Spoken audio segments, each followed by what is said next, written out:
ranking and reviewing every Academy Award winner for Best Picture, Part 13, Everything Everywhere All at Once from 2022, a film by Daniel Scheinert and Daniel Kwan. This is absolutely not a film for me, but I'm going to start with the positive first because it's not terrible. Firstly, the imagination in how the movie is shot is really impressive.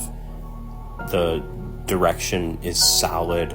The action sequences are really good, particularly the one with the fanny pack, I think. And also, the acting's great. Michelle Yeoh is outstanding.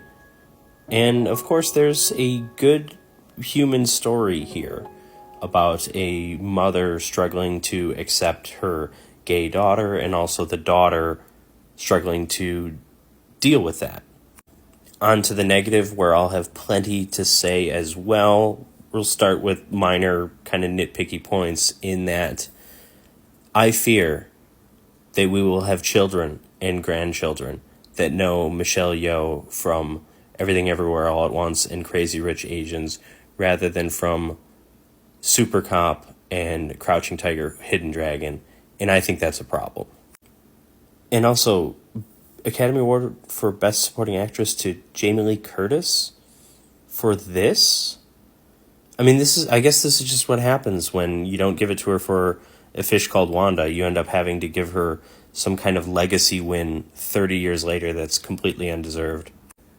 As for perhaps the more substantial negative things I have to say, which, at the end of the day, come down to personal preference largely. I just really don't love the concept of the multiverse. I don't find it interesting or engaging at all. Like, if there are multiple universes, like, okay, whatever.